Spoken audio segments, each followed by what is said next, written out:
Bonjour à tous, très heureux d'être avec vous pour le retour d'Histoire criminelle, votre rendez-vous dédié aux grandes affaires criminelles tous les dimanches sur LCI. Et ce dimanche, une émission spéciale dédiée à l'affaire peut-être la plus intrigante de ces dernières décennies, l'affaire Dupont de Ligonnès. C'était il y a 15 ans, jour pour jour, le 19 avril 2011, les policiers nantais ouvraient une enquête pour disparition inquiétante de la famille Dupont de Ligonnès.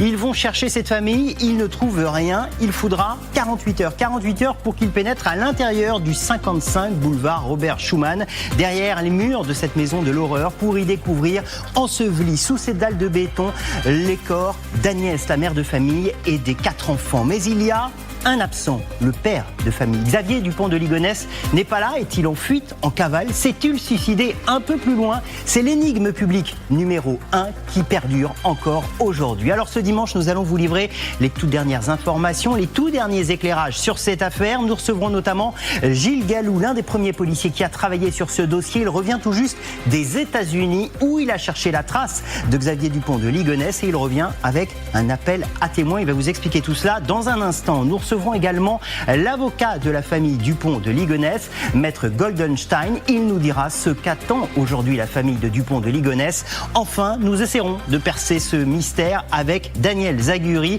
psychiatre, expert auprès des tribunaux. Il a expertisé les plus grands criminels en série et il s'est plongé dans le cerveau de Xavier Dupont de Ligonnès. Et si la religion était au cœur de cette affaire? Vous saurez tout à l'issue de cette émission. Mais tout de suite, avec les meilleurs experts, on va se plonger au cœur de l'enquête.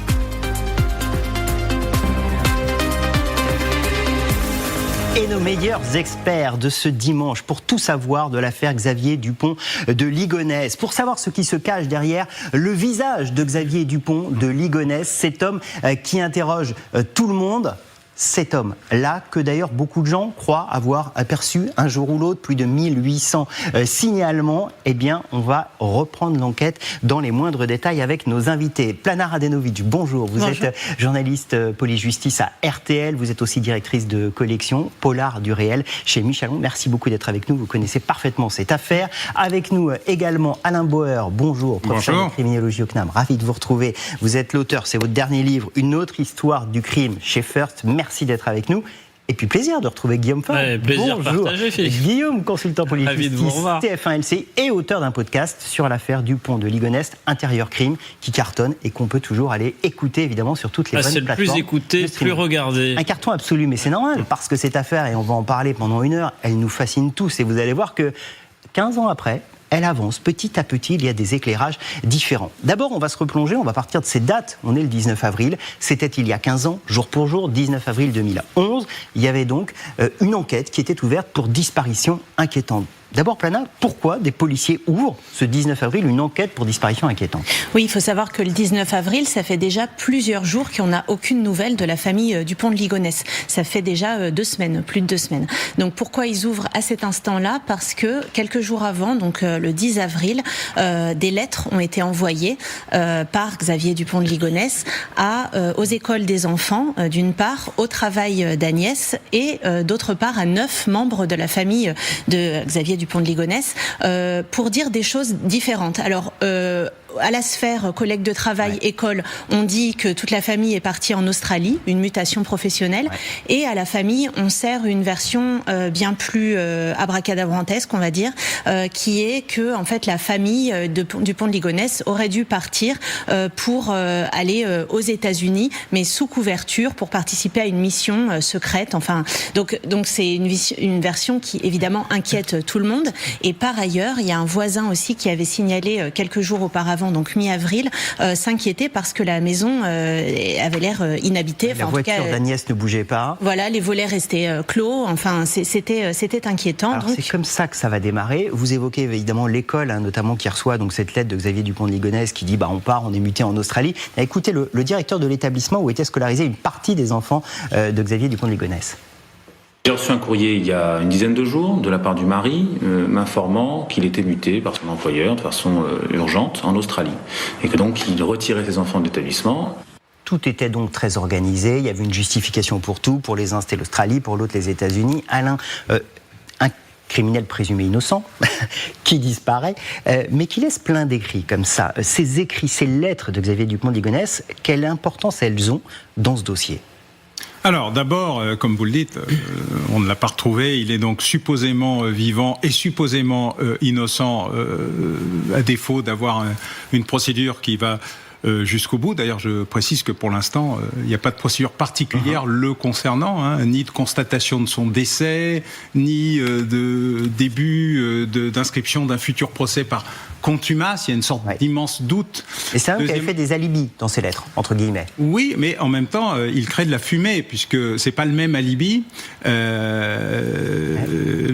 L'enquêteur que vous allez recevoir tout à l'heure raconte à quel point il a prémédité toute une série d'événements de destruction, de preuves, d'éléments liés à sa communication sur informatique. Il avait, je ne sais plus, une cinquantaine de pseudos. Il était présent sur une vingtaine de sites différents. Il racontait beaucoup de choses. Vous avez vu une photo de Xavier Dupont de Ligonnès, mais il avait au moins 3 physiques différents. Rasé. Grande capacité à se grimer. Oui, une capacité à disparaître qui est assez impressionnante, puisque effectivement, quand on a les 3 photos les unes à côté des autres, on a du mal à penser que c'est le même personnage. Donc, il y a toute une série d'éléments qui montrent une préméditation profonde et absolue. Et puis, il se trouve que, à force de chercher, la criminologie, à la différence de la psychiatrie ou de la gestion de l'information sur le fait divers, qui est absolument indispensable à notre travail. Moi, je salue beaucoup le travail des journalistes d'enquête sur ces questions. C'est de voir le temps long. Ouais. Or, ce qu'on sait par cumul de l'ensemble des meurtres familiaux, et il y en a beaucoup.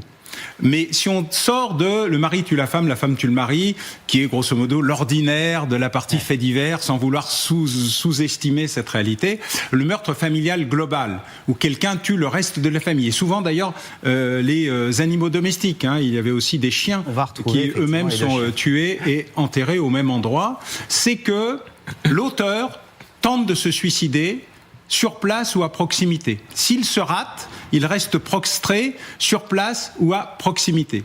Le cas Dupont de Ligonnès est atypique et quasiment unique dans les annales criminelles françaises identifiables, c'est-à-dire cherché quand même sur presque 2 siècles, et quasiment unique dans les annales criminelles américaines où il n'y a qu'un seul exemple, qui est l'affaire John Lees de 1971. Dont il pourrait s'être inspiré. Dont il pourrait éventuellement. C'est une des hypothèses. S'être inspiré, mais je le donne parce que la pulsion américaine de Xavier Dupont de Ligonnès apparaissant de manière assez régulière, peut-être qu'il y a eu cet élément-là. Et donc, ce qui est intéressant dans cette affaire, c'est justement ça. L'atypicité totale de la préméditation absolue et du doute absolu, malgré la présence d'une scène de crime, des cadavres de la femme et des enfants et des animaux domestiques. Tout est atypique, c'est exactement ce qu'on va voir pendant 1 heure. D'abord, quand il y a une enquête qui est ouverte, Guillaume, la première chose, c'est que les policiers, j'imagine, se renseignent sur la famille. Qu'est-ce qu'on sait de la famille Dupont de Ligonnès le 19 avril 2011 ? Dans la région nantaise, elle est bien insérée. C'est pas une famille qui est connue pour des problèmes particuliers. Il n'y a pas de cris. Les voisins disent pas que les gens se battraient ou seraient particulièrement violents ou que ce serait une famille conflictuelle. Xavier Dupont de Ligonnès, lui, il est originaire du département des Yvelines. Son père a abandonné assez tôt sa mère, qui était très portée sur la religion. Alors, est-ce que c'était la cause ? Est-ce que c'est la conséquence ? Est-ce que c'est parce qu'elle était très portée sur la religion qu'il l'a quittée ? Ou est-ce que elle s'est tournée vers la religion parce qu'il était parti ? Ça, chacun appréciera. Mais toujours est-il qu'elle a cette dévotion qui marque profondément Xavier Dupont de Ligonnès. Avant qu'il n'épouse Agnès, déjà un premier séjour aux États-Unis. Bauer disait les États-Unis, c'est le fil rouge. C'est le fil rouge. Il est parti faire un road trip avec un de ses 2 meilleurs amis aujourd'hui décédés. Ensuite, il épouse Agnès. Il reconnaît l'enfant qu'elle a eu d'un autre lit qui s'appelle Arthur, qui est l'aîné. Et ensuite, il y a 3 autres enfants. Donc ça en fait 4. Et cette famille a vécu à différents endroits. À Nantes, c'est le dernier endroit, mais elle a vécu à Draguignan. Elle a vécu aux États-Unis aussi. Ils avaient tenté de s'installer aux États-Unis. Parce qu'il y a eu un moment où Agnès avait perçu un héritage assez important, 350 000 €. Et c'était le début de l'ère Internet. Lui était convaincu qu'il allait créer des sites Internet qui allaient cartonner. Et ils sont tous partis en Floride.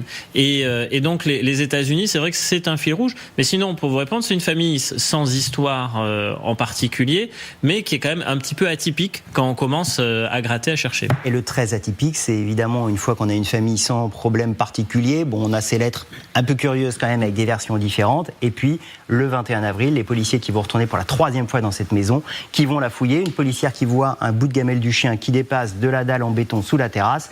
Et là, évidemment, on creuse, on fouille. Et c'est un extrait du 20h du 21 avril. 4 corps, au moins, ont donc été retrouvés dans l'après-midi, enterrés sous la terrasse, côté jardin de cette maison du centre-ville de Nantes. Tués, selon les premières constatations, par arme à feu. Les corps sont ceux de la mère de famille, de l'aîné Arthur, 21 ans, de son jeune frère Thomas, 19 ans, et de leur sœur Anne, 17 ans. Les voisins s'inquiétaient de ne plus voir la famille de 4 enfants. L'enquête bascule donc malheureusement nettement sur une qualification criminelle de séquestration et d'assassinat. Les fouilles bien sûr vont continuer puisque les enquêteurs aperçoivent 2 autres formes enterrées dans cette fosse. Alors les 2 autres formes, ce seront les 2 labradors que vous évoquiez, les 2 autres chiens. On était à au moins 4 corps ce jour-là parce qu'il a fallu fouiller. Et puis au final, il y aura 5 corps, Agnès et les 4 enfants. Le 4e enfant, c'est Thomas. Thomas, on va découvrir qu'il a été piégé en fait par son père. Oui, parce qu'en fait, donc ce qu'on va découvrir, c'est que les 3 enfants d'Agnès et de Xavier Dupont de Ligonnès ont été tués en même temps dans la maison avec Agnès, et que plus tard, c'est le 5 avril, en fait, Xavier Dupont de Ligonnès donne rendez-vous à son fils aîné. En fait, il faut savoir que ce fils aîné, c'est le fils d'Agnès que finalement Xavier a quasi adopté. Enfin, en tout cas, il s'en est occupé comme si c'était son père, mais c'est un fils qu'elle a eu avant le mariage avec lui. Mais il le considère comme son fils, d'ailleurs, même dans la mort, c'est intéressant de le voir. Et donc, il va lui donner rendez-vous. Lui, il habite à Angers pour ses études. Il va lui dire de venir en prétextant que sa mère a eu un accident de vélo. Et il lui dit, on va dîner ensemble. C'est le même scénario que dans la nuit du 3 au 4 avril, où la famille était allée dîner, puis s'était fait un cinéma avant la tuerie, en tout cas présumée. Et là, ce soir-là, donc, il dîne. Et en fait, vraisemblablement, il a été tué dans la nuit. Ces corps qu'on va découvrir, Alain, il y a aussi une mise en scène. On va retrouver des objets religieux sur eux. Ça a été soigneusement préparé. Oui, c'est pour ça que je dis qu'il y a une préméditation, un aspect symbolique. On oublie d'ailleurs de rappeler qu'il y a aussi les maîtresses de Xavier Dupont de Ligonnès, qui sont pas des éléments secondaires, parce qu'elles vont ouvrir la piste de l'endettement, du remboursement de prêts antérieurs, de documents qui miraculeusement n'ont pas été totalement détruits dans un outil informatique, d'ailleurs une quasi-antiquité, un vieux Toshiba du début de l'informatique, qui permet d'ailleurs de retrouver beaucoup d'activités, des millions de lignes de code, des dossiers cachés, semi-cachés, détruits, mais pas tous. Il y a une mise en scène, un enfumage généralisé qui est d'ailleurs le cadre général. On a l'impression qu'il nous a donné tellement de pistes que, y compris, et ça a été un élément qui m'a perturbé, c'est pourquoi on voit un bout de gamelle qui dépasse. C'est pas très dur de finir une fois qu'on est parti et que ça a déjà duré 2 voire même 3 jours, l'ensemble de l'opération, le dîner, l'assassinat, le guet-apens. En plus, comme on le rappelle souvent, il s'y est pris à plusieurs fois pour tuer tout ce petit monde. Il y a un moment, on se dit pourquoi il fait des erreurs aussi grossières. Et peut-être que l'erreur grossière n'est qu'une énième tentative d'égarement, de dissimulation par trop d'informations. Vous savez, j'en mets tellement, ce qui est un élément assez habituel aux États-Unis quand vous voulez noyer une affaire judiciaire. Quand on vous demande 2 documents, vous en envoyez 2 millions en disant je vous ai tout envoyé. Comme marqueur de la préméditation, il y a d'ailleurs les tickets de carte bleue que les enquêteurs, une fois que les corps sont découverts, vont étudier, et on va se rendre compte qu'il est allé acheter, alors c'est peut-être une coïncidence, mais tout le matériel nécessaire pour couler cette fameuse dalle de béton. Petit extrait. Le 1er avril 2011, 2 jours avant le drame, le père de famille achète du ciment, 40 kilos de chaux et une bêche. Aurait-il acheté ces matériaux pour enterrer des corps ? Des indices troublants qui alimentent la thèse d'un crime prémédité. Coïncidence ou préméditation ? À présent, tout semble prêt pour passer à l'acte. Alors évidemment, c'est un élément de plus particulièrement troublant dans tout ce qui a pu être préparé. La grande question, une fois qu'on a les corps, une fois qu'on les a retrouvés, c'est de savoir ce qu'est devenu Xavier Dupont de Ligonnès. On sait qu'il a quitté Nantes le 10 avril. Qu'est-ce qu'il a fait à partir de là ? C'est toute la question. Et pour ça, on va appeler peut-être l'un des policiers qui a travaillé, l'un des premiers policiers qui a travaillé sur ce dossier, c'est Gilles Gallou. Rejoignez-nous, Gilles Gallou. Vous venez avec nous. Vous êtes l'auteur de Xavier Dupont de Ligonnès, un flic au cœur de l'enquête. Un livre passionnant parce que ça reprend toute l'affaire, mais ça nous apporte surtout des infos supplémentaires parce que vous, depuis le départ, vous êtes un peu hanté, mais un peu comme nous tous, par cette affaire, et vous avez voulu voulu continuer à enquêter, même une fois à la retraite. Vous revenez des États-Unis. On n'a pas arrêté de parler des États-Unis depuis le début de cette émission. Vous allez nous en parler dans un instant. D'abord, Alain le disait, il a pris soin, Xavier Dupont de Ligonnès, une fois que, s'il est coupable évidemment, qu'il a tué sa famille, de nettoyer un peu son passé numérique. Vous racontez ça très bien, parce que vous êtes en charge justement des empreintes numériques qu'il a pu laisser. Et puis il va faire une demande curieuse à tous ses proches. Vous allez retrouver ça dans les mails qu'il peut envoyer. Il demande que ses proches lui envoient des photos, pour constituer une sorte d'album photo. Ouais, ça c'est une conviction que j'ai découvert au fil de mon enquête, puisque moi mon enquête elle a duré 2 ans et j'ai rencontré des dizaines et des dizaines de gens très très très proches de Xavier, et sans m'en rendre compte au fil des mois, j'ai découvert que toutes les personnes me disaient mais Xavier m'a demandé telle ou telle photo, et souvent c'était des photos très précises en plus. Et encore dernièrement, d'ailleurs, je suis parti aux États-Unis avec quelqu'un de Xavier, et il m'a appris dans la voiture que Xavier lui avait demandé des photos. Je savais même pas moi-même. Donc ça va vraiment dans le sens de ce que je pense. Et donc tout ça, c'est relié avec le fait qu'il était hyper connecté à l'époque, en 2011, sur ces systèmes de cloud, qu'aujourd'hui on a tous un Google Drive ou un OneDrive dans notre téléphone.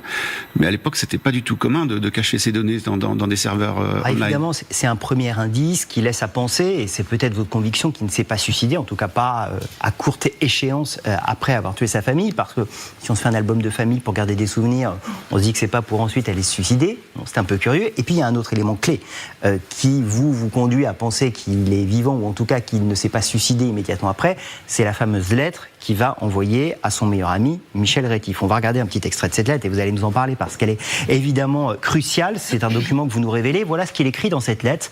Mon petit Mimi, donc c'est le surnom qu'il donnait à Michel Rétif, son meilleur ami. Je repars, mais sans toi, cette fois-ci, hélas. See you later, alligator. Je penserai bien à toi là-bas.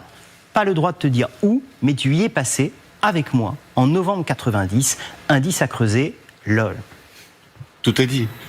Alors, qu'est-ce qu'elle veut dire ? Il n'y a pas besoin d'être psychiatre pour analyser ça. Il y a de l'émotion, pour moi, il y a quelque chose de vrai. Surtout quand on connaît les deux hommes qui sont très, très, très, très proches. Donc je pense qu'à ce moment-là précis, Xavier Dupont de Ligonnès n'est pas en train de mentir à son ami, il est en train de lui dire adieu. Novembre 90, ils étaient où ? Novembre 90, j'ai eu plusieurs pistes. Puisque au bas de cette lettre, il y a Michel Rétif qui a noté Marina Bay, San Francisco. Alors j'ai creusé cette piste par rapport à une piste qui avait été évoquée sur d'autres plateaux de télévision, que j'ai jamais réussi à démontrer. Donc je l'ai abandonnée. C'était la fameuse piste d'une boulangerie dans le quartier français de San Francisco, enfin qui tient pas debout en tout cas à ce jour. Et en fait, j'ai trouvé une photo avec 4 personnes. Xavier, Michel et 2 femmes, et cette photo m'a beaucoup intéressé puisque c'est une photo que Xavier a justement demandé à Michel dans la semaine qui a suivi les meurtres présumés. Donc cette photo elle est hyper importante, et j'ai décidé de poster cette photo sur un forum texan, mais vraiment comme une bouteille à la mer, en me disant bon, rien à perdre. Et j'ai eu plus de 9 personnes, 9 femmes qui m'ont répondu en me disant mais moi j'étais là ce jour-là avec eux au Crystal Bar, on a passé des soirées, on a joué à ci à ça. Et donc j'ai commencé à entretenir une relation par Messenger, si vous voulez tout savoir, avec ces 9 femmes.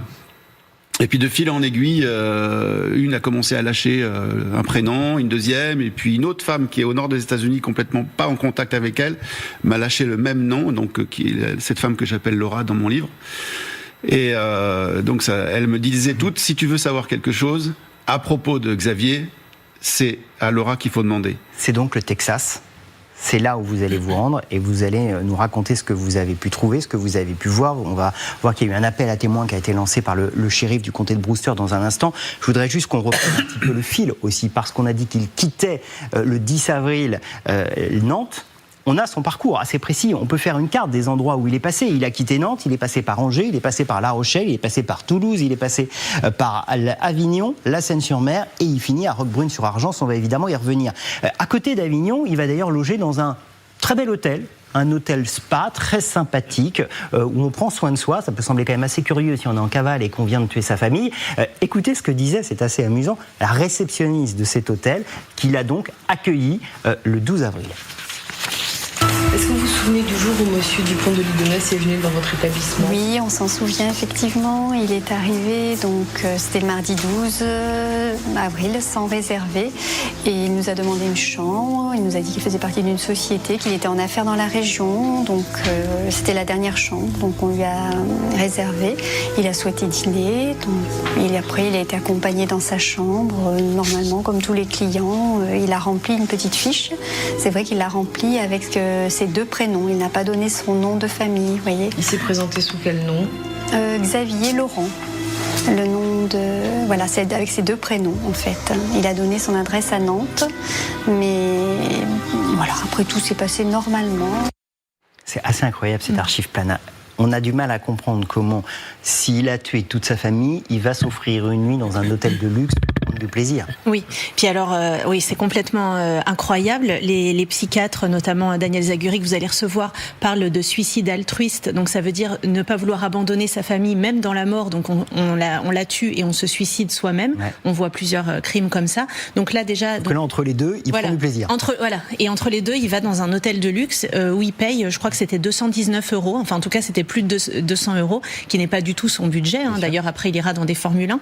Donc, Xavier Dupont de Ligonnès, il fait toujours coexister un peu 2 facettes. Il a une facette un peu bling-bling, Xavier Dupont de Ligonnès. Il aime bien manger, aller dans des coins un peu sympas, vivre au-dessus de ses moyens, c'est vraiment son truc. Donc là, il y va, il se cache quand même à peine. Enfin, là, c'est hallucinant. L'archive que vous avez retrouvée, qui est géniale, avec cette dame qui explique, qui donne ses 2 prénoms et sa vraie adresse. Enfin, je veux dire... Bon, il cache rien. Voilà, il cache rien. Donc, il n'a pas du tout l'attitude de quelqu'un en cavale normal. Alors on est le 12, on sait qu'ensuite il va arriver à Roquebrune-sur-Argence, et alors là, le 14-15, on a un emploi du temps assez précis de Xavier Dupont de Ligonnès, avant qu'il disparaisse totalement le 15. On a reconstitué une petite fresque temporelle. Le 14 avril, vers 15h30, on sait qu'il va payer une chambre au Formule 1 à Roquebrune-sur-Argence. On a beaucoup parlé de ce Formule 1, ça fait beaucoup de publicité. À 17h30, on sait qu'il va aller, c'est l'image de vidéosurveillance qui est bien connue, à la caisse d'épargne retirer 30 €.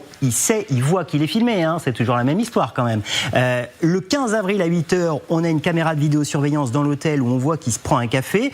Il a un livre sous le bras. Tiens, on en reparlera, Guillaume, parce que c'est un petit détail intéressant. Le 15 avril à 10h20, on sait que sa voiture quitte le parking. Et le 15 avril à 16h, on sait qu'il revient garer sa voiture. Et après, il en sort, housse de costume, un objet pointu. Tout le monde dit c'est probablement la carabine. Et il disparaît. Le livre qu'il a dans cet hôtel à 8h le matin. Roman policier de Bernard Minier. Glacé. Le premier. Ouais.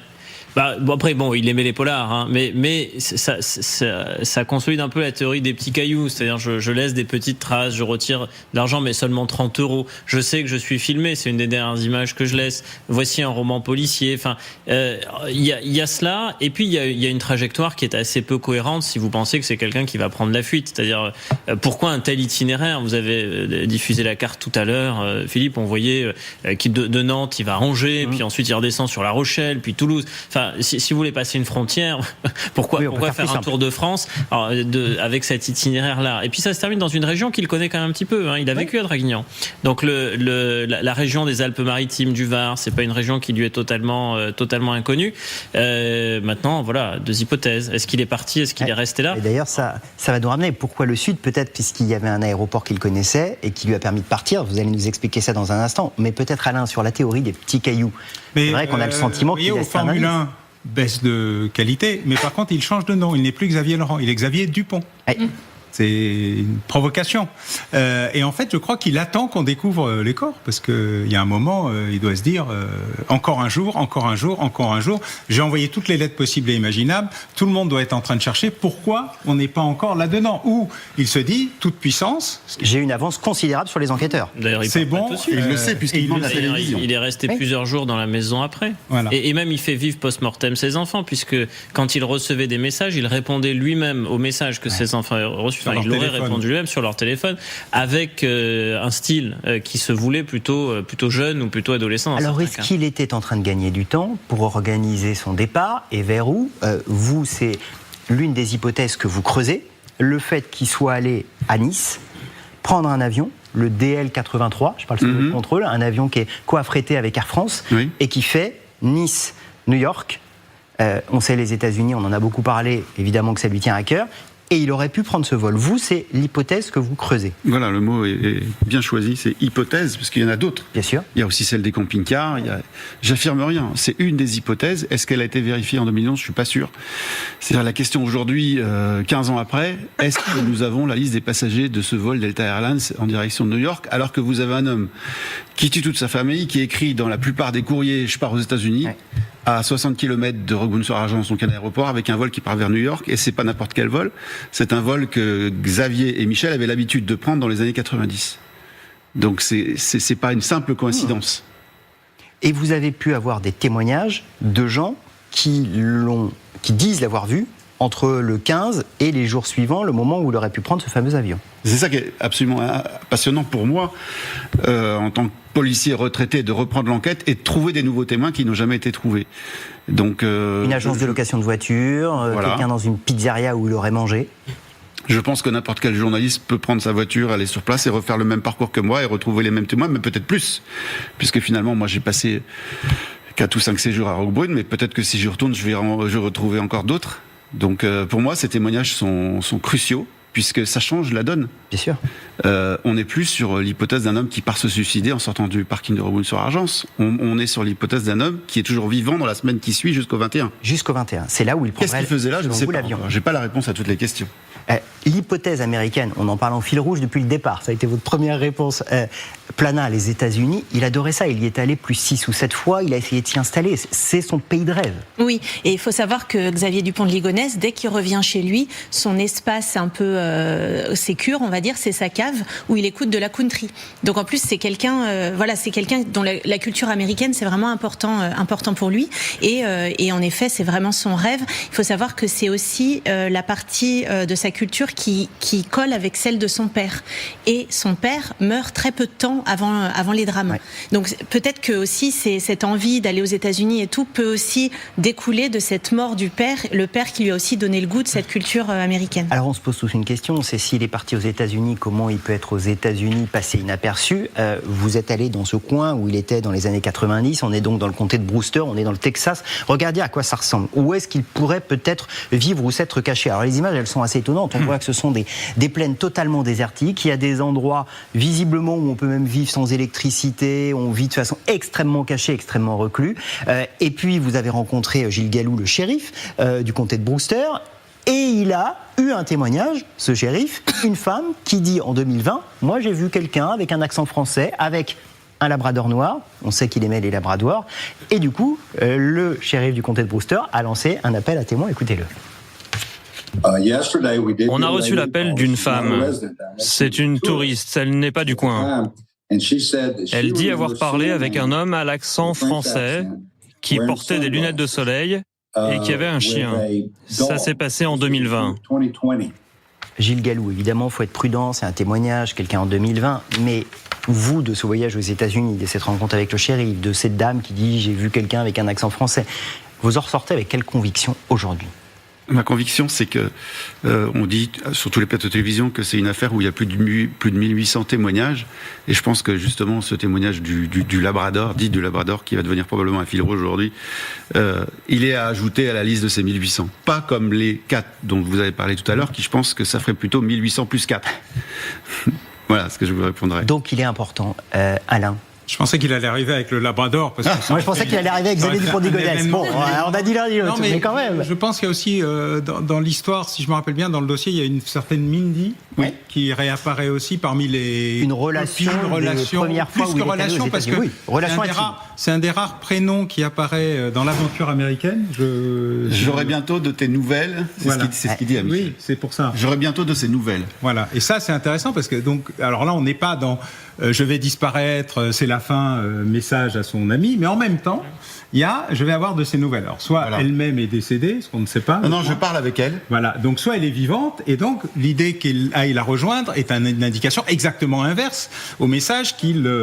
Elle est bel et bien vivante, et elle est très étrange, cette femme, puisqu'elle n'accepte de communiquer que pendant ses heures de déjeuner, et surtout pas le soir quand elle est à la maison. Donc je pense qu'elle cache quelque chose, cette dame. Donc il y a plein de réouvertures nouvelles et toujours surprenantes dans cette affaire. Et depuis le début, on en avait déjà parlé, je crois, avec vous, je dis, moi, dans une affaire pareille, tant qu'il n'y a pas de cadavre, il est donc supposément vivant, et faisons comme si, parce que c'est le seul moyen de ne pas sombrer dans la folie, dans l'obsession, mais d'entrer dans une enquête parfaitement formalisée. Et je crois qu'effectivement, il manque un certain nombre d'actes d'enquête.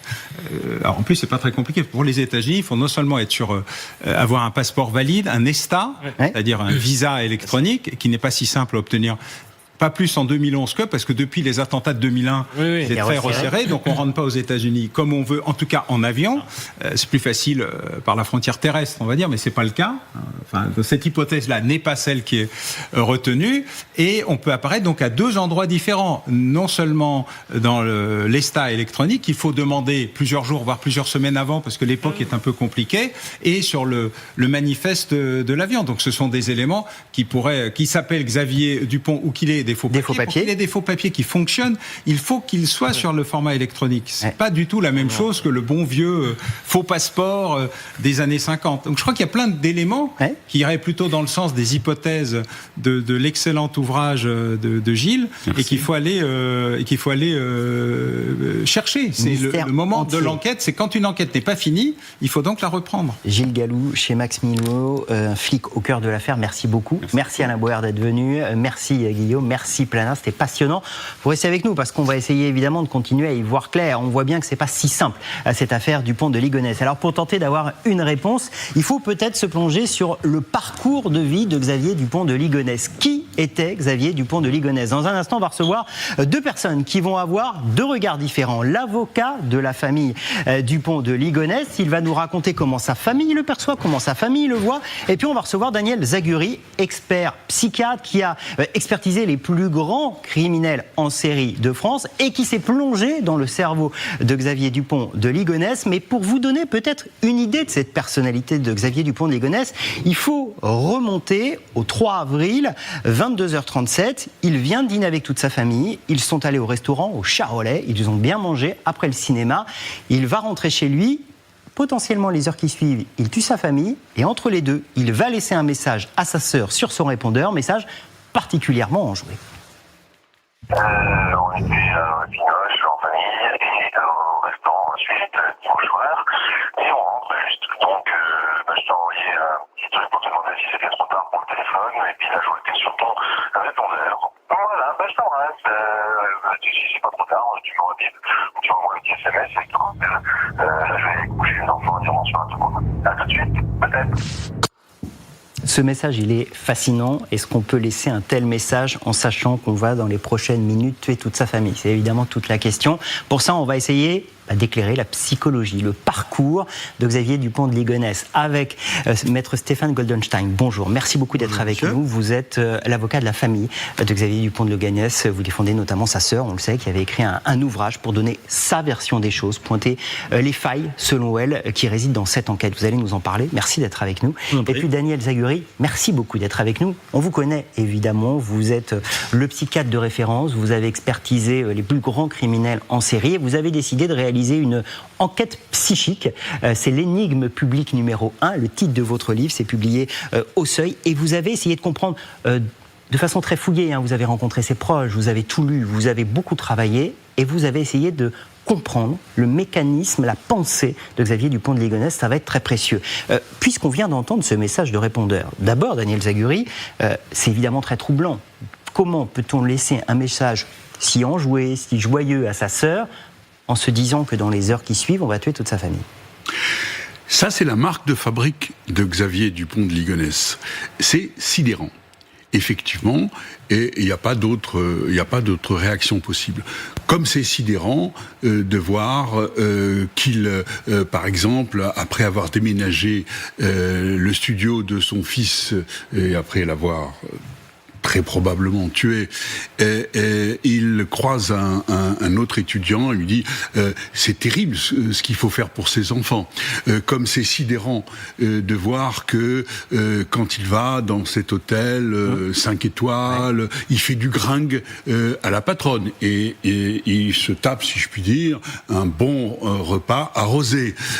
Et il y a beaucoup de choses qui sont totalement sidérantes. Comme c'est sidérant de voir que la nuit, il est réveillé par une boule dans la gorge, par des pensées suicidaires, et que le lendemain, il est tout guiré. Mais alors, comment vous l'expliquez ?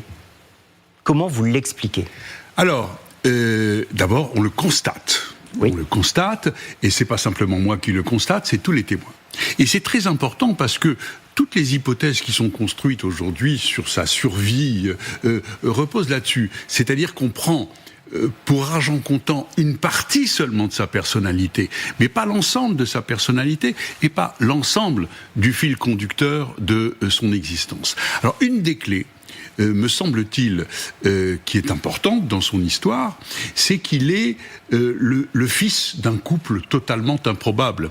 C'est-à-dire qu'il a une maman extrêmement religieuse, plus que bigote, qui est en communication avec Dieu et avec le Christ quotidiennement, qui lui colle, si je puis dire, une prédestination, c'est l'élu. Celle d'être l'élu, d'être un grand de ce monde après l'Apocalypse. Donc ça c'est sa maman. Et puis son papa, lui c'est quelqu'un de plutôt volage, qui aime la vie, qui aime l'alcool, qui aime la cigarette, qui aime les voyages, qui aime l'aventure. Et donc ces deux parents, au fond, il adorait ses parents, donc il va rester fidèle à l'image de sa mère et à l'enseignement de sa mère et au destin que sa mère lui a attribué, comme il va rester fidèle à ce papa qu'il adore et qui est l'exact contraire de sa mère. Donc il va être à la fois le garçon très marqué par ce qu'il appelle le catéchisme à l'ancienne de sa mère, par ses rencontres religieuses, par son mysticisme, et en même temps le gamin des années 70, on va avec voir les bannes, et puis aimant l'aventure, le voyage, les filles, vraiment la vie. Et alors on va voir justement comment la religion est peut-être le fil conducteur de cette affaire. Avant cela, j'aimerais évidemment mettre votre regard sur ce message. Vous en faites probablement une toute autre lecture, ce dernier message laissé à votre cliente, Christine, sa sœur, le 3 avril. Oui, alors moi je raisonne par hypothèse. Alors que le docteur Zaguri, que je respecte beaucoup, ne fonctionne pas par hypothèse, il part d'un postulat, que cet homme a tué toute sa famille, et il essaie de comprendre comment cet homme en est arrivé là. Très long monologue du docteur Zaguri, je respecte beaucoup sa position, sauf que moi je ne connais pas la vérité. Et quand vous me parlez justement de ce message que Christine m'a fait écouter en premier dans mon bureau, elle me dit, j'ai gardé ce message, la police n'en veut pas vraiment de ce message. Je dis, comment ça, ils veulent pas de ce message ? Et en fait, ce message, elle le date, elle, dans la fameuse nuit du 3 au 4, dont on nous dit qu'il aurait tué sa famille. Ou que cette famille aurait été assassinée. On n'a aucune certitude sur les jours, si ce n'est des raisonnements. Oui. Et on prend ce message en disant, mais qu'est-ce qui se passe dans la tête de cet homme pour dire à sa sœur, je vais aller coucher les enfants ? Mais moi, je l'aurais dit, cette phrase. J'appelle mes parents, ou j'appelle mon frère, ma sœur, et je dis, rappelle-moi, je vais coucher les enfants, quel que soit leur âge. Je vais leur dire bonne nuit. Elle est normale s'il n'y a pas de meurtre après. Elle est normale s'il n'y a pas de meurtre après. Mais si on la prend à la lumière de, il y a des meurtres derrière, que se passe-t-il dans sa tête ? Alors, c'est vrai que j'apprécie beaucoup l'analyse du docteur Zaguri, qui est un des rares sachants qui peut se permettre de parler, parce que j'en ai entendu beaucoup, entre 2011 et 2015, qui venaient sur des plateaux, psychiatres, parler d'un dossier qu'ils ne connaissaient pas. Et au moins, le mérite du docteur Zaguri, c'est qu'il a travaillé le dossier, travaillé les écrits du dossier. Il n'a pas travaillé le fond du dossier, parce que le fond du dossier, je crois que ne vous intéresse pas forcément. Sauf que, il faut aussi travailler le fond du dossier pour comprendre tout ce qui ne va pas. Alors justement, on va y venir, avant de reprendre le fil de la religion, qui est très important. On est 15 ans après. On a pile poil, aujourd'hui. Pile poil, ouverture d'une disparition inquiétante, c'était le 19 avril 2011. Depuis ce jour-là, il y a eu beaucoup d'actes d'enquête qui ont été faits, peut-être mal faits au début, nous direz-vous. Peut-être. Mais est-ce qu'aujourd'hui, on est dans une impasse ? Non, mais l'impasse, les policiers, ils sont rentrés tout seuls. C'est-à-dire qu'une impasse, c'est quand on va que dans une seule direction et qu'on ferme pas toutes les portes. Et qu'en réalité, en avril 2011, il y avait plusieurs portes ouvertes. Et en réalité, moi, je constate, et même si j'ai alerté en disant attention, vous partez que dans une seule direction, on m'a dit mais qu'est-ce qu'il raconte, l'avocat? Il est complètement fou, il est complotiste, il croit pas à la matérialité des faits et tout. Je dis non, j'essaie juste de comprendre comment un homme seul peut faire ça. Donc réfléchissez avec moi. Et pourquoi aujourd'hui, 15 ans après, il y a des gens qui nous écoutent aujourd'hui? C'est qu'il y a des gens qui se posent la même question. C'est pourquoi cet homme a fait ça? Alors le docteur Zaghuri y répond partiellement, mais ça convainc pas du tout mes clients. Mais c'est pas le débat. Enfin, c'est un peu le débat, mais c'est surtout matériellement ce qui s'est passé. Vous dites par exemple que creuser cette fosse sous la dalle de la... Moi je dis que faire ça seul, surtout, c'est pas possible. Voilà. Vous avez fait les calculs, 17 baignoires de terre à évacuer? Ouais, il y avait plusieurs mètres cubes de terre qu'il aurait fallu enlever, qu'on n'a pas retrouvé dans le jardin. Mais c'est surtout un homme seul faire cela, parce qu'il y a du volume. Et sa sœur nous a expliqué qu'il avait mal au dos à l'époque, il avait une 50aine d'années, et il avait mal au dos, et moi j'ai été dans cette maison, c'est très bas, cette terrasse qui en réalité n'est qu'un balcon, hein, c'est un vulgaire balcon, mais terrasse ça fait mieux, parce qu'il est les corps sous la terrasse. Mais en réalité c'est un vulgaire balcon dans un pavillon qui doit faire 1 mètre de large, et sous ce mètre de large, on a effectivement découvert les cadavres d'un côté et un seul cadavre de l'autre avec les chiens. Est-ce que pour vous, le fait qu'il soit allé, on revoyait l'archive tout à l'heure, aller acheter dans des magasins de bricolage du béton, du ciment, des chevilles, un mois avant, c'est une coïncidence. Mais c'est sûr que si on met tout à la lumière de ce qu'on a découvert, ça paraît surprenant. Mais d'aller dans un magasin de bricolage acheter de la chaux, ma cliente avait dit que il fallait refaire toute la pelouse parce que les chiens avaient tout abîmé et qu'ils voulaient refaire la pelouse. De la chaux, ça se conçoit. Et puis surtout, ciment. Le fameux ciment Pron, oui, le ciment Pron qui est mou. Justement, tiens, encore un détail qui me gêne, c'est que la lieutenant de police qui est ému par une institution soudaine, alors que c'était au milieu de la lettre, n'allait pas voir sous la terrasse, se dit, tiens, si j'allais voir sous la terrasse à la 5e perquisition, et le ciment est mou. Alors que c'est du ciment Pron, donc c'est pas ce ciment-là qu'il aurait acheté, puisque le ciment Pron, comme tout le monde le sait, c'est un ciment qui est solide tout de suite. C'est que des détails, c'est une succession de détails, et ma cliente Christine s'engouffre là-dedans, car elle défend son frère. Elle dit, jusqu'à preuve contraire, vous m'avez pas démontré qu'il a tué tout le monde. Voilà, c'est sa position, et c'est celle que je relais sans me voiler la face, hein, mais je me dis, peut-être c'est pas lui. Oui, vous avez exprimé publiquement vos doutes sur certains points de ce qu'elle avance. Daniel Zaghuri, pour vous, si on part du principe qu'il y a eu ce meurtre présumé, mais vous avez raison, c'est le postulat de départ qu'on prend. Oui, mais après c'est un peu hypocrite. Pourquoi? Non, mais de dire qu'il est présumé innocent parce que c'est ce que dit la loi. Ah oui, bien sûr. Mais les gens qui nous écoutent, pour eux, il est coupable. Ils veulent juste savoir pourquoi il est coupable. Et moi, je dis, dans ce cas de figure, je suis pas certain du tout qu'il soit coupable. C'est tout. S'il l'est, Daniel Zaghuri, est-ce que c'est parce que l'élu que vous nous décriviez tout à l'heure, choisi par sa mère, choisi par la religion, a déçu? Alors, je vais parler de religion, puisque vous me posez la question, mais je voudrais quand même qu'on ne tombe pas dans le piège d'attribuer à une seule cause l'ensemble du parcours de Xavier Dupont de Ligonnès. Xavier Dupont de Ligonnès, il a eu des désillusions sentimentales, il a eu des désillusions financières, il a eu des désillusions narcissiques, et il y a eu cette histoire de religion. Alors, est-ce qu'il s'agit bien de religion, d'ailleurs? Lui-même va dire « Je n'ai jamais eu la foi parce que je n'ai jamais douté ». Ce qui, d'ailleurs, est assez... Ce qu'il écrit. Parce que Xavier Dupont de Ligonnès ne cesse de parler sur les sites religieux, d'avoir des faux dialogues, d'ailleurs. Donc, dans un premier temps, est-ce que c'était la foi ou pas? Il a cru mordicus, il a cru totalement aux prédications de sa mère. Et il a pensé qu'il serait un élu de ce monde après l'Apocalypse. Alors, ça peut nous paraître absolument sidérant. On peut se dire, mais c'est pas possible, c'est un malade mental, c'est un psychotique, c'est un fou. Et jusqu'à l'âge de 35 ans, il a cru qu'il serait prédestiné à ce rôle grandiose. Alors, quand vous êtes prédestiné, alors, ce qui est terrible, c'est que ça vous prive d'un destin. puisque vous êtes prédestiné.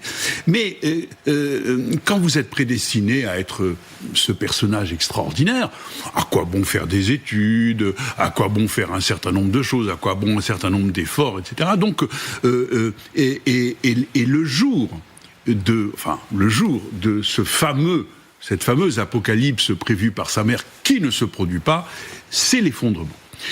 Alors, il se donne à croire à lui-même à ce moment-là qu'il est incroyant, qu'il est agnostique. En réalité, vous connaissez beaucoup d'agnostiques qui passent toute leur soirée sur les sites catholiques. Il n'est pas agnostique. Il est dans une blessure terrible, non cicatrisée, et à ce moment-là, il va se montrer au Dieu.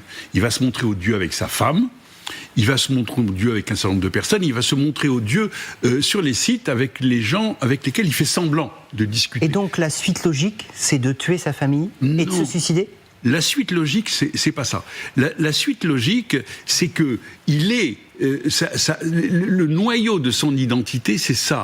C'est ce catéchisme de sa mère qui est terrible, qui est terrible. Et en réalité, qu'est-ce qui se passe ? Il se passe qu'il est profondément déprimé. Contrairement à ce que, à l'apparence qu'il se donne, et qu'il est dans une impasse, parce que se suicider, ça n'est pas chrétien. Tuer les siens, évidemment, encore moins. Et l'idée qui va supporter tout ça, c'est l'idée de sacrifice. C'est-à-dire que il va désymboliser le sacrifice chrétien. Il va le désymboliser pour en faire un sacrifice, si je puis dire, un sacrifice réel. Mais, et il faut bien comprendre que dans sa tête à lui, dans son esprit à lui, tuer les siens, c'était maintenir la réunion de la famille et partir tous ensemble au paradis. Donc c'était un geste grandiose, c'était un geste sublime. Il le dit dans ses dialogues, Dieu ne commande pas les sacrifices, mais il les agrée. Alors c'est très clair. Qu'est-ce que vous dites à cette vision des choses, qui est une vision parmi d'autres ? Déjà, je dis que Geneviève n'a jamais fait de prédiction, mais prédiction. Elle ne fait pas d'obélie, Geneviève. La mère de Xavier. La mère de Xavier. Elle était juste religieuse, mais elle n'était pas... voilà, déjà ça pose une difficulté de compréhension. Qu'il est baigné dans un environnement catholique, oui, et alors je ne comprends pas comment ça peut être la motivation de ce passage à l'acte. Et si tant est que ça soit le passage à l'acte, généralement, effectivement, dans la religion catholique, dans toutes les religions d'ailleurs, le suicide est interdit. Donc le postulat du docteur Zaguri qui dit un peu tout et son contraire, c'est de dire qu'il s'est suicidé. C'est sa position. Tout en reconnaissant que cet homme est religieux. Donc il ne sait pas trop où il se situerait. Donc, quelle autre vision des choses on peut avoir ? C'est ça Si vous étiez dans un procès d'assises, on vous demanderait à vous, avocat, vous connaissez ça parfaitement, de livrer une autre version, de dire il a pu se passer ça. Alors, si on était devant une cour d'assises avec un très bon président qui dissèque le dossier comme savent le faire les présidents qui ont tout le temps, eh bien, on serait très embêté. Parce que quand on commence à dérouler le dossier de façon technique et de façon objective de ce qui s'est passé, la chaux, les outils, les achats, et puis ensuite la fuite derrière et tout, on se dit mais qu'est-ce qui s'est passé ? Ça colle pas, il nous manque l'accusé. Est-ce que vous avez une version à livrer au président ? Moi ? Oui. Non, moi, à partie civile, c'est je vais attendre le président, et de préférence un bon président, pour qu'il déroule, et qu'à la fin, il se dise lui-même, à chaque fois, la porte n'est pas refermée, quoi. Je vous la repose, mais si ça n'est pas lui, qu'est-ce qui a pu se passer ? Ah, mais ça, c'est une vraie question. C'est une vraie question que j'ai soulevée en avril 2011, dès que j'ai été constitué partie civile, puisque moi, Christine me dit c'est pas possible que mon frère ait pu faire ça. Maître, j'ai besoin de connaître le dossier, j'ai besoin de comprendre ce qui s'est passé, et en fait, ensuite, je me ferai mon opinion. Et elle a travaillé le dossier de façon acharnée pendant 1 an, 2 ans, pour arriver à ces conclusions-là. Mais moi, ce que je disais dès le début, parce que j'écoutais ma cliente, elle me dit mon frère n'a pas pu faire cela. Moi, je regarde le dossier, je me dis qu'un homme seul ne peut pas faire cela. Pas de sang, rien, pas de traces. Je me dis. Est-ce qu'il avait des complicités ? Eh ben voilà. Oui. Mais je pense que les policiers l'ont tout de suite senti, puisque les 2 amis ont fait l'objet d'auditions très longues, pas en garde à vue naturellement, parce qu'il n'y avait rien contre eux, mais en se disant, on va les faire craquer. Donc quand Emmanuel passe la nuit au service de police pour répondre à des questions, c'est au bout d'un moment on se dit celui-là il va craquer. En plus il était pas très bien, il était fragile, mais il a pas craqué. Juste le bonhomme, il sait pas ce qu'a fait son copain. À un moment il croit, à un moment il croit pas. Et puis l'autre pareil, le deuxième copain, ils ont essayé de le faire craquer, rien. Et moi je vous dis, il y a un complice. Il y a un complice, c'est mathématique, c'est matériel. On ne peut pas tuer des enfants dans leur sommeil, dans cette maison de 2 étages, les transporter en bas, sans laisser une seule goutte de sang. Il n'y a rien. Tout a été nettoyé. On est 15 ans après. Alors cette affaire, elle est devenue une sorte de mythe populaire. Ce qui pour la famille, j'imagine, est très difficile, parce que c'est aussi une forme de dépossession de leur propre histoire, avec quand même un drame. Comment ils vivent aujourd'hui cette affaire 15 ans après? Alors, la famille prend cela avec beaucoup de recul. Ça dépend des membres de la famille, naturellement. En revanche, ils tiennent quand même à ce qu'on continue à en parler. C'est-à-dire, vous voyez, je suis sur ce plateau, je pourrais très bien être taisant en disant, bon, ça suffit, laissez-les faire leur deuil. Vous leur avez parlé. Voilà, laissez-les faire leur deuil. En fait, la famille du côté de Xavier, c'est vraiment continuer à travailler le dossier, continuer à le chercher, parce que lui seul aurait des réponses. Eux sont convaincus qu'il est vivant. Pour moi, ils sont convaincus qu'il est vivant. Enfin, Christine est convaincue, elle ne veut pas admettre que son frère soit mort. Moi, j'ai d'autres théories, c'est que si c'est pas lui qui a fait cela, c'est quelqu'un d'autre, forcément, et que quel meilleur coupable que Xavier. Alors, personne n'a creusé la question de savoir si quelqu'un en voulait à cette famille, pour une raison X ou Y. Il n'y a eu aucune recherche, aucune investigation. Mais quel coupable idéal ? Vous l'enterrez dans un bloc de béton, je ne sais où, on le retrouvera jamais, et pour le commun des mortels, il a tué toute sa famille. Et on continue à chercher pourquoi. Alors ça doit embêter les criminels qui ont fait cela, parce qu'on continue à parler de ce dossier. Et pourquoi a-t-il laissé tant de petits cailloux, tant d'images de lui? C'est très bien qu'il est filmé quand il retire 30 € à la caisse d'épargne. Vous avez raison. Tout ça, il le sait. Alors, il y a une vision, j'allais dire, psychologique que le docteur Zagri pourra nous expliquer, et j'apprécie, puisque ça me donne une clé, et qu'il a une vraie compétence pour le faire. Sauf que moi, je le vois différemment. Je me fais voir. Je me fais voir, pourquoi je me fais voir ? Parce qu'on m'a demandé d'être vu. Et ça va avec ce que je soutiens éventuellement, qui est une hypothèse, totalement de travail.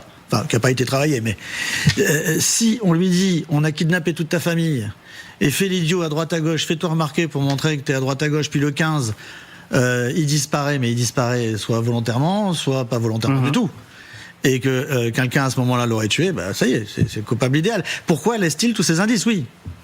D'un petit mot court, s'il vous plaît, Daniel Zigri, je sais c'est difficile. Non, pourquoi a-t-il laissé toutes ces traces ? Cher maître, vous édulcorez considérablement la foi de. Mais vous faites l'impasse sur le dossier. Alors, c'est vous compliqué. avez lu son opuscule, vous avez lu l'audition de la sœur aînée qui parle de pluie de sang. Les enfants ont vécu dans la terreur de ces pluies de sang, on n'a pas lu la même chose. La sœur, elle a été entendue le 15 avril, on lui a demandé où était son frère. Cher maître, je vous invite à les relire et vous verrez qu'on n'est pas dans la foi, on est dans quelque chose de très différent. Je renvoie vers votre livre, L'énigme publique numéro 1, au Seuil. C'est passionnant. Vous-même, vous le dites, c'est un livre absolument passionnant. Intéressant. Merci, maître, d'être venu sur le plateau. Il est obligé déontologiquement de dire ça. Je crois qu'il avait très envie quand même de discuter avec vous, maître. Oui, moi j'aime bien le débat. Merci beaucoup d'être venu sur le plateau d'Histoire criminelle. C'était passionnant et vous l'aurez compris, l'affaire du pont de Ligonnès, elle ne se referme jamais, en tout cas pas pour le moment. Vous pouvez retrouver cette émission en podcast, évidemment, et je vous donne rendez-vous dimanche prochain pour d'autres histoires criminelles.